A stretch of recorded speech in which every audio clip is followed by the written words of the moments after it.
Welcome to the Deep Dive.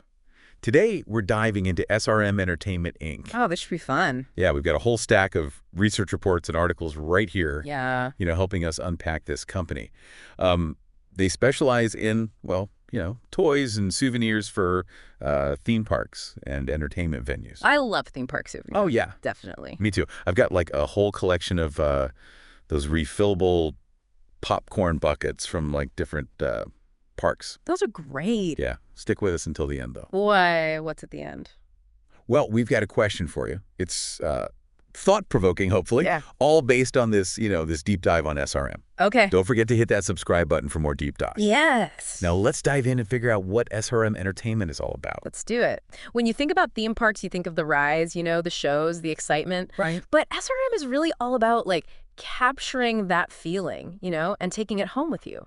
Yeah. We're talking about everything from those crazy souvenir cups to plush toys and even themed binoculars. I love it. It's like they have a monopoly on all things, fun, Yeah. collectible. Collectible, for sure. But first, let's just start with the basics. Like, what does SRM actually do? Okay, yeah. They design, manufacture, and distribute all sorts of merchandise, mostly, as you said, for theme parks and entertainment venues. So it's more than just like slapping a character on like a random toy. Right. They're making exclusive custom merchandise. Yeah, they've got to be strategic. Yeah. Especially when you're working with, giants like Disney, Universal. Exactly.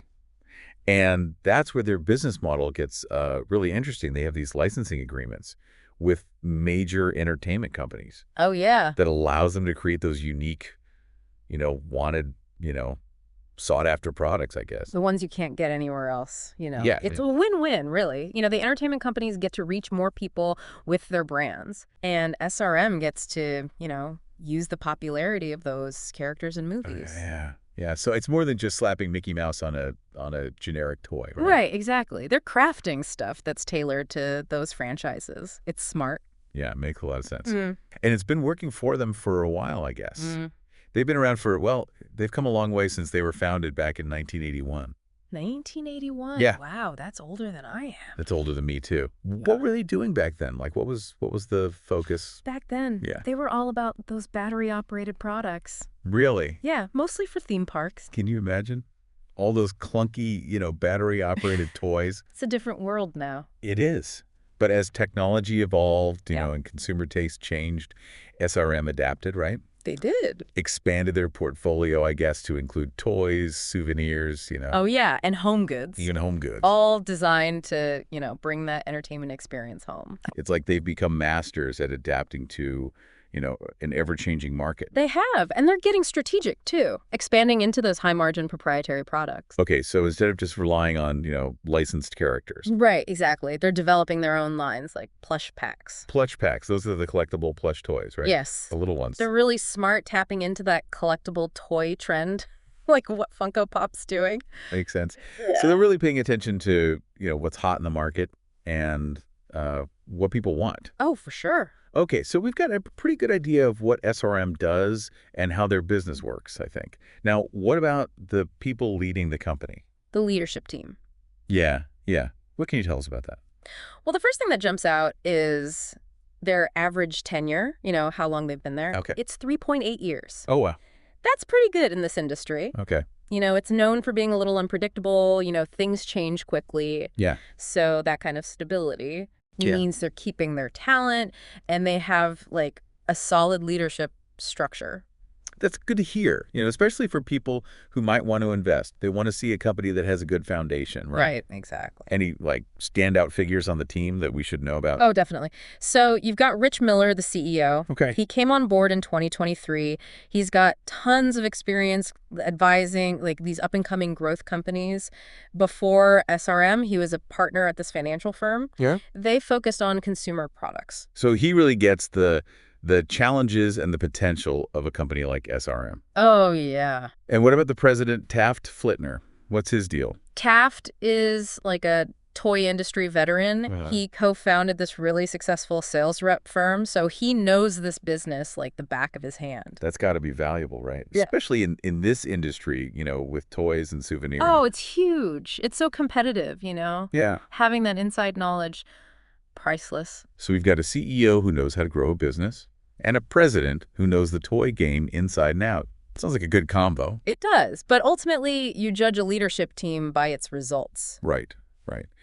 That brings us to the numbers, The financials. the financials. How's SRM doing in that department? Well, it's kind of a mixed bag. Oh. They've grown some, but they're also dealing with net losses. Okay. Their revenue actually went down quite a bit, like 62.58% in the last quarter. That ended in September 2024. That's a pretty big drop. Any idea what caused that? Tough to say for sure without more info, but the toy industry, it's up and down a lot. Yeah. And if the economy is not doing great, people don't spend as much on things like toys. Right. They cut back on those extras. Plus, you've always got competition to worry about. Right. Like Lego, Hasbro. Exactly. Big players like that. Okay. And then you've got the cost of, well, everything going up. Yeah. And those supply chain issues everyone's been talking about. It's a tough time to be in business. Yeah, I hear you. Yeah. But didn't their Amazon sales go up? They did. That's a good sign. They're up over 400% since September. Wow. That's huge. What's driving that? Well, they say it's because those high-margin products we talked about, like the plush packs and the steel drinkware, Oh, okay. people love that stuff. They're doing well online. They are. They've found a good niche, which makes sense. Yeah. Everyone's shopping online more and more these days. So it's like they're trying to do both, right? Yeah. The theme parks and online. We're traditional and the new. That's got to be tough to manage. It is. And it makes you wonder, about their long-term plan. Yeah, are they going to, really focus on online sales?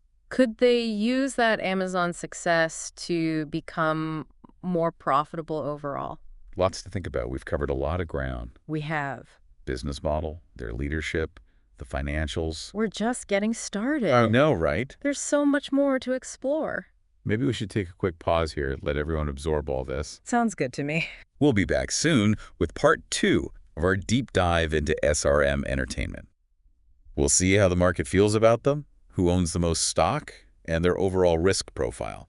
Plus, we'll break down their strengths, weaknesses, opportunities, and threats. The SWOT analysis. Don't go anywhere. We'll be right back. Welcome back. So before the break, we were really digging into SRM Entertainment, right? Yeah, their business model, leadership, all those financial. On numbers, now we get to see how the market feels about all that. Right. Are investors excited, nervous, confused? What's the vibe? It's funny, actually, not a lot of analysts are covering SRM right now. Really? Yeah, they're kind of small still and new to the public market, So under the radar a bit? Exactly. Haven't caught Wall Street's eye yet. Could be a good thing, could be, A red flag. Or maybe a hidden gem for those who know, Could be either. Maybe they're just too small, too niche, right? Yeah. Or maybe it's a chance to get in early before everyone else catches on. Ooh, the early bird gets the worm. So it's kind of wait and see right now. Any hints which way things will go? There's this lockup agreement with one of their investors, Safety Shot Inc. Lockup agreement? What's that for those of us who, Right. Basically, a bunch of the company's shares can't be sold until a specific date. In this case, January 1st, 2026. So the stock's frozen for a while. Pretty much. Why would they do that? What does that tell us? Usually means they're confident about the future. Those big shareholders, they think the value's going to go up, so they're holding on. Interesting. So some people are betting big on SRM. Yeah. Even if the market's hesitant. Yep. It's a good sign. Speaking of who owns the most stock, who are the big players here? Yeah, let's talk ownership. SRM's ownership is pretty concentrated. Few entities have a lot of the shares. Okay. Like Jupiter Wellness Inc. and Safety Shot, the one with the lockup. So a handful of folks with a lot of sway. Anyone else on that list? Can't forget the CEO, Rich Miller. He owns a decent chunk, too, like 4.3%. Always good when the CEO's got skin in the game. Shows they believe in it. Okay, let's zoom out. Big picture now. Yeah. SWOT analysis time. Love a good SWOT. What are SRM's strengths, weaknesses, the whole deal? Helps understand their position, their potential. Exactly. So strengths first. What are they really good at? Lay it on me. Those partnerships with the big theme parks, huge advantage. Yeah, like built-in customers. Millions of people visit theme parks every year. Many of them want souvenirs. It's guaranteed sales almost if you've got those connections. Right, and they have exclusive stuff you can't get anywhere else that's big in merchandise. Not your average Mickey ears, right? No, it's the limited edition stuff collectors go crazy for. Okay, partnerships, exclusive products. What else? They've got patents, like on their Sip With Me cups for kids, no spills. Smart. Parents love that kind of stuff. Innovation's key, and they're doing it well. Okay, so strong foundation. Yeah. But what about weaknesses? What's holding them back? Well, the financials we talked about, Mm-hmm. those losses are a concern. Spending more than they're making, not sustainable long term. Right. Got to fix that. Every business has its challenges, though. What opportunities are there for them? Where can they grow? They're already on it with new markets, online especially. Amazon's working for them. Beyond the theme parks. Oh.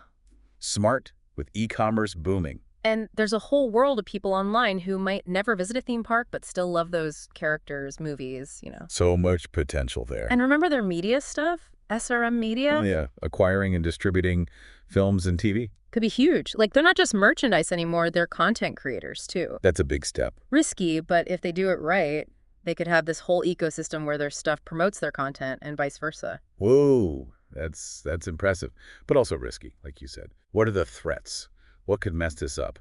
Competition's a big one. Lego, Hasbro, these are giants. Yeah, tough to compete with those guys. It's constant innovation, marketing, knowing what's going to be hot next. And kids' tastes change so fast. Plus, digital entertainment's taking over. SRM has to adapt to that, It's not just making toys anymore. It's creating whole experiences. Right.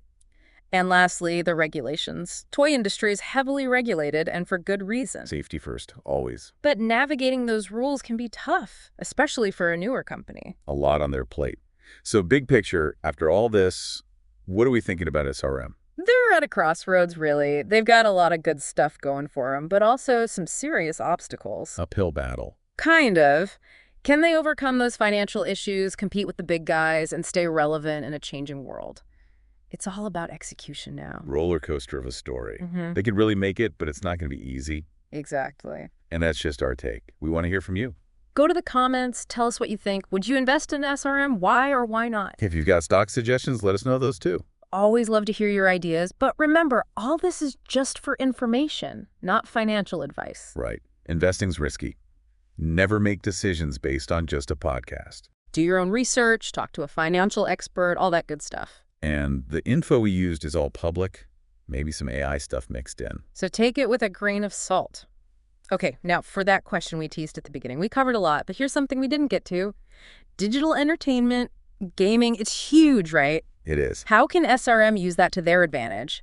How do they bridge the gap between, physical toys and the virtual world kids love? That's a good one. Yeah. What do you think, listeners? Let us know in the comments. Get creative. This is where the real deep dive starts. Taking this info, making your own decisions. And if you like this, subscribe to the Stock Analytics AI YouTube channel. More deep dives coming, all sorts of companies and industries. Hit that button, join us on this financial journey. Always glad to have you along.